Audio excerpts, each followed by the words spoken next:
Assalamualaikum, salam sejahtera, apa khabar semua? Saya Syazal Musa daripada Politeknik Koma, Jabatan Matematik Sains Komputer. Okey, untuk video kali ini saya akan berkongsi dengan anda semua cara bagaimana kita nak mengawal DC motor. Okey, jom kita pergi. Jom kita mulalah. Okey, untuk mengawal DC motor, kita memerlukan motor driver. Okey, motor driver memang sangat penting lah. Satu alat yang sangat penting untuk kita mengawal motor, DC motor lah khususnya. So dalam Tinkercad ni dia telah sediakan motor driver jenis L293D. Okey. So tapi kebiasaannya kalau di luar biasanya saya akan gunakan motor driver jenis L298N lah. Okey, tapi untuk Tinkercad kita gunakan L293D yang macam ni lah. Ni L293D. Okey. So jom kita tengok dulu apakah function-function yang terdapat dalam motor driver ni L293D. Okey. So dekat sini dia ada pin 1 2 3 4 5 7 8 sampai 16. Okey, dia ada enable 1, input 1, output 1, ground, output 2, input 2, VSS, input 4, output 4, ground, output 3, input 3, enable 2. Okey, saya akan terangkan dulu apakah yang dimaksudkan oleh semua pin yang tertera pada motor driver ini. Okey. Yang pertama saya akan terangkan dulu. Okey, boleh nampak yang ni kan? Okey, kalau kita tengok tadi pada pin 8 dia ada VCC2, ada kedua-duanya adalah jenis power lah. Okey. So kita akan kira daripada yang nampak yang tanda ni kan. Kalau kita pergi kepada Tinkercad kita tak nampak nombor tu, tapi kalau kita ikut tanda je dekat sini, so start daripada sini, ni kira 1 lah, 1, 2, 3, 4, 5, 6, 7, 8. So power 2 ni kalau tengok sini dia adalah VCC2. Okey, dan pada sini power 1, okey, power 1 ni adalah VCC1 lah, pin 16. Okey, kalau kita tengok sini dia mengatakan bahawa pin 16 ataupun VCC1 adalah 5 volt supply for internal logic transition. Maka dia hanya menggunakan 5 volt saja. Manakala pin 8 VCC2 dia menggunakan power VCC for drivers 4.5 volt to 36 volt, mana dia boleh menggunakan voltage yang lebih tinggi lagi. Okey. Itu yang pertama lah. Okey, yang kedua. Okey, saya akan tunjukkan pada sini sekejap. Okey. So kalau kita tengok tadi dia ada enable, dia ada pin output, pin out 1, pin out 2. Okey, pin out 1, pin out 2 ni tujuannya kita akan gunakan untuk connect kepada motor pada motor 1. Boleh pin out 1 ni, out 2 ni macam positif negatif lah, kita sambungkan kepada motor 1, dan pin out 3 dan out 4 ni kita sambungkan kepada motor yang kedua. Okey, manakala in 1 dan in 2, kalau anda tengok tadi dia ada in 1 dan in 2 kan. Input 1 into input lah, input 1 dan input 2 ni. Okey, kita bagi sini balik. Okey, so in 1 atau input 1 dan input 2 ni kita gunakan untuk mengawal direction motor. Okey, kita guna untuk mengawal direction motor, iaitu khususnya motor yang pada out 1 dan out 2. Okey, manakala input 3 dan input 4 atau in 3 dan in 4 ni adalah untuk mengawal direction motor yang kedua yang kita dah setkan pada out 3 dan out 4 ni. Okey, semua bezanya in 1 dan in 2, in 3, in 4 ni dia daripada Arduino dia akan terus pergi kepada motor driver. Manakala yang out 1, out 2, out 3, out 4 ni daripada motor driver terus pergi kepada motor. Okey, boleh faham ya? Okey, manakala pin NA ni maksudnya enable A dan enable B. Okey, kita tengok balik kat sini, anda boleh nampak kan ada enable 1 dia kat sini, enable 2. Okey, kalau kita pergi kepada sini, di sini enable 3 dan 4 dan enable 1 dan 2. Maksudnya enable ni kita gunakan tujuannya untuk mengawal kelajuan speed motor. So we can control speed motor by using enable 1 dan 2. Enable 1 dan 2 maksudnya kita boleh kontrol kelajuan motor 1, yang ni motor 1 dan 2 lah. Manakala enable 3 dan 4 ni kita boleh kontrol kelajuan motor yang kedua dekat sini, iaitu pada output 3 dengan output 4 ni. Okay, so boleh faham ya? Itu sedikit tentang motor driver lah. Okay, so kita terus pergi kepada circuit diagram lah. Kita buat sambungan connection circuit diagram lah. Okay, so kita ambil dulu breadboard. Okay, dan seterusnya kita sambungkan motor driver kepada breadboard. So kita sambung letak tengah-tengah supaya kalau kita letak kat sini dia short. So dia short lah, power 1, power enable 1, 2 dia short. So letak sini supaya dia tak bersambung. Okay, kita ambil ujung sekali pun boleh.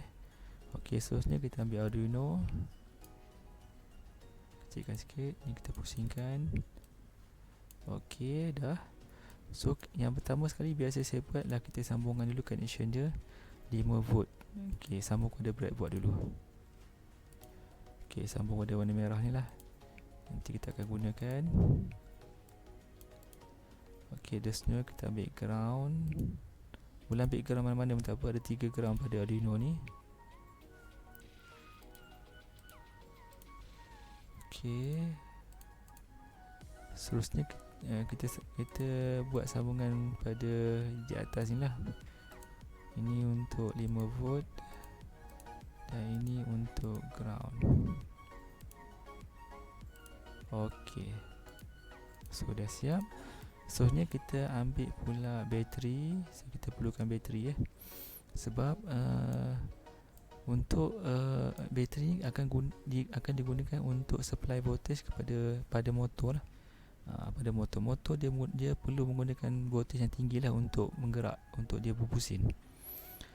Okay, so kita perlu sambungkan. Okay, tadi kita dah tengok tadi bahawa dia kata pada pin, okay, ni pin 8 lah, VCC 2 pin 8. So pin 8 ni kalau tengok sini dia kata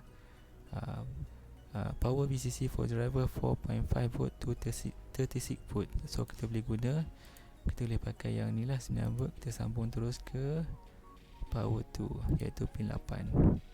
Ok, kita ambil warna merah, warna supply, dan ni kita sambung terus ke ground. Ok, sambung ground sini warna hitam. Ok, dah siap. Ok, so ok, satu lagi lupa, power 1.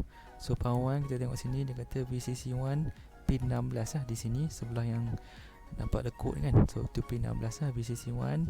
Dia kata 5V supply for internal logic translation. Ok, so kita ikutlah kat situ. So ni dia tepi lekuk ni, nampak kan, nampak lekuk ni. So ni pin 16 lah, kita sambung kepada 5V. Arduino tadi dia keluarkan 5V. Ok, dah siap sambungan positif, negatif, supply dan ground. Ok, seterusnya kita boleh sambungkan motor lah. Kita ambil motor. Ok, kita boleh gunakan DC motor ataupun hobby gear motor boleh. Kita ambil DC motor sebab dia lebih kecil senang sikit tengok nanti. So kita ambil 2 DC motor. Ni saya pusingkan. Ok, so tadi kita dah belajar. Ok, ni nampak ini positif negatif lah. Ok, so tadi, ok, so kita boleh gunakan output 1. Ok, output 1 dan output 2 ni digunakan untuk kita sambungkan kepada motor. Ok, so sambungkan lah. So ni output 1 sambungkan kepada motor, so output 2 sambungkan kepada motor. Ok, seterusnya motor yang kedua pun sama. So sini ada output 3. So output 3 sambungkan kepada motor, dan output 4 pun kita sambungkan kepada motor yang kedua. Ok, seterusnya dekat sini kita ada ground. Ok, so ground kita terus sambungkan kepada ground. Di sini sambungkan kepada ground. Dah sambung, ni ground kan, dua ni. So sambungkan pada ground, sambungkan kepada ground. Ok, senang je. Ok, so untuk enable ni tadi saya dah ajar, saya dah kongsi bahawa kita gunakan untuk mengawal kelajuan, speed control.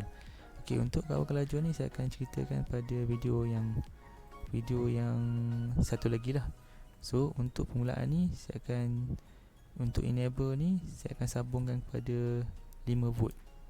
Saya akan sambung ada 5 volt dulu. So ni enable 3 dan 4, saya sambung kepada 5 volt. Dan enable 1 dan 2 saya sambung kepada 5 volt. Okey. So untuk sementara untuk video pertama ni kita belajar macam mana kita nak control motor dulu. Okey. Okey, rasanya semua dah kecuali input lah. Input 3, 1, input 2 dan input 1, input 4 dan input 3 saya perlu sambungkan lagi. Okey. So sekarang ni kita sambungkan pula input. Okey, so saya boleh ambil dari sini lah. So saya ambil dekat sini yang ni. So pin 8 ni saya nak sambungkan kepada input 1. Okey. Sambung kepada input 1. So ni pin 8 ni input 1. Saya ambil warna biru. Okey. So pin 9 saya sambungkan kepada input yang seterusnya, input 2. Okey, tujuan input ni adalah untuk mengawal direction motor. Okey. Input 4 saya ambil pin input 3 dulu lah. Okey, input 3 pin 10.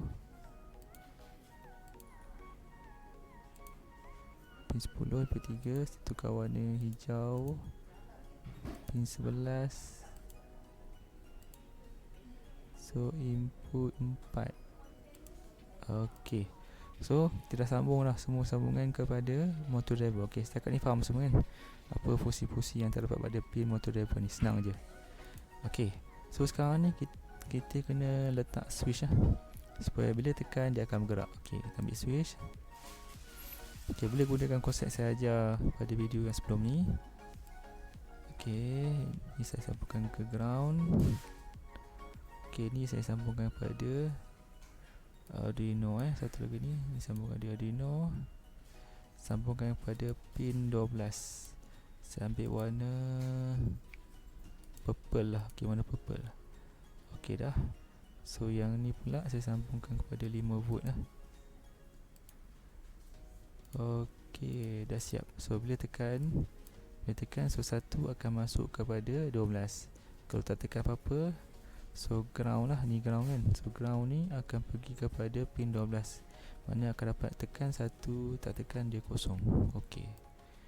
So dah siap circuit diagram. Okey, boleh faham semua ni? Faham ke faham senang je sambungan circuit diagram dia. Okey, so kita terus pergi kepada coding. Kita gunakan block code ya. Block code ni mudah lah, tak usah sangat. Okey, so tadi kita ada button.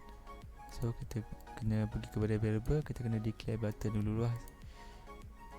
Tak nak guna variable untuk button pun boleh, tak masalah. Tapi saya lagi bagus guna lah. Okay, button 1. Okay, kita ambil set button 1. Okay, so button 1 apa dia? Button 1 ni adalah dia read digital pin. Okay, so dia akan baca digital pin.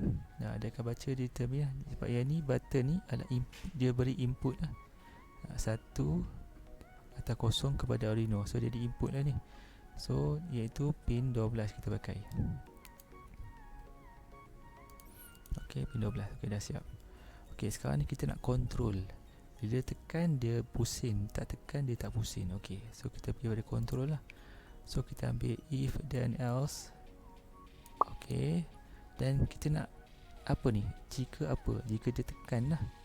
So kita ambil mat, kita ambil ni, yang ni bucu tajam ni kan, kita ambil sama dengan lah, dan kita ambil height. Okey, so apa ini benda ni? Si benda ni dia tekan apa? Dia tekan button. Okey, so kita pergi pada sini variable dan masukkan button lah. So if button 1 is equal to high, maksudnya jika button 1 ni adalah 1, maknanya ni dia terima nilai 1 kat sini. So kita nak buat apa? Kita nak gerakkan semua benda ni. Gerakkan. Okey, so sebelum tu kita pergi patah balik ke, mungkin saya lupa cerita tadi. Yang ni Okey, yang ni. Okey, yang enable tu abaikan dulu. Kita tengok yang ni dulu. in 1, in 2, in 3, in 4. Okey. Kalau saya letak in 1 dan in 1 tu maksudnya high lah. So high, low, maka dia akan forward. Ataupun in 1 low, in 2 high, in 3 low, in 4 high, dia akan reverse. Dan jika kita letak in 1 high, in 2 input 2 low dan input 3 dan input 4 ni low, maka satu motor je akan berjalan. So one motor forward and another second motor stop. Dan jika kita letak input 1, 2 low, input 3, 4, input 3 high dan input 4 low, maka input motor 2 ni akan forward, motor 1 stop. Jika kita letak semuanya low, maka kedua-dua semuanya akan stop lah. Okey, boleh faham? So kita guna table ni untuk gerakkan motor. Okey, so kita pergi balik pada ni, kita punya ni. Okey, seterusnya kita tahu kan. So kita nak kawal. Okey, kita ambil yang ni lah, output. Kita nak keluarkan output, kita ambil ni. Okey, jangan sambung dulu. Okey, so set pin apa? Okey, tengok sini balik. Okey, kita tahu bahawa pin 8 sama dengan input 1. Okey, pin 8 sama dengan input 1. So kita ambil pin 8. So ini kira ni input 1 ni. Okey, duplicate. Lepas tu kita ada pin 2. Yang ni. Pin 2 adalah pin 2 pula. Pin 9 adalah input 2. So pin 9 ni sama dengan input 2. Okey. Dan seterusnya samalah. So pin 10 tadi kita pakai input 3. So ni pin 10. Saya dah susun elok, senang. Dan duplicate lagi. So ni seterusnya pin 11 lah. Yang ni. Okey. So dah siap. So tadi kita kata saya nak buat dia forward. Kalau forward maknanya input 1 high, input 2 low. Dan so motor 1 akan bergerak ke hadapan. Dan ni pula input 3 high, input 4 low. So motor kedua ni akan bergerak ke hadapan. So dia akan forward lah. Okey, boleh faham? Okey, letak sini. So kita duplicate lagi. Okey, else ni pula letak kat sini. Okey, kalau button 1 tak tekan, so dia akan dapat kosong, low. So kalau low maksudnya dia tak bergerak lah. So kita letak semua ni low, maksudnya semua motor ni tak bergerak. Okey, boleh faham? Okey, mudah je, tak susah. Okey, jom kita dah siap lah ni. Jom kita cuba tengok. Start simulation. Okey, tengok. Okey, anda akan nampak motor ni bergerak lah kalau saya tekan. Oops. Okey, so tekan. Okey, start simulation semula. Okey, nampak dia bergerak. Tak tekan. Okey, kita tahu dia bergerak dengan arah yang sama sebab dia nilai dia positif, RPM dia positif. So dia bergerak ke hadapan lah. Kalau RPM dia negatif, kalau anda nampak kan, dia negatif maknanya dia reverse direction lah. So sekarang ni kedua-dua dia bergerak ke hadapan, pun forward lah. Tak tekan, tak bergerak. Oops, sorry. Okey, tekan, bergerak. Okey, cuba kita test tadi. Kita ada table tadi kan, kita test table tu. So tadi kita kata bahawa, tengok table. Okey, so kalau kita bagi reverse, terbalik kan, input 1 low, input 2 high, input 3 low, input 4 high. Okey, jom kita tengok Okey, sekarang ni kita buat reverse. So kita tukarkan input 1 ni, kita tukar jadi low. So input 2 kita high, input 3 low, dan input 4 ni kita buat high lah. So dia akan reverse berpandukan pada table yang kita tengok tadi kan. Okey, so jom kita test simulation. Start simulation. Okey, so biasa tekan kan, nampak dia ada nilai negatif. So negatif maknanya dia reverse direction. Tekan, tak tekan, tekan, reverse. Tekan, okey. So boleh faham semua. Okay, mudah saja. So saya ingat setakat ini saja video saya kali ini. Nanti saya akan buat satu lagi video. Kita akan ceritakan macam mana kita nak control speed motor. Kita control speed kelajuan motor. So kita jumpa lagi di video akan datang. Assalamualaikum dan salam sejahtera.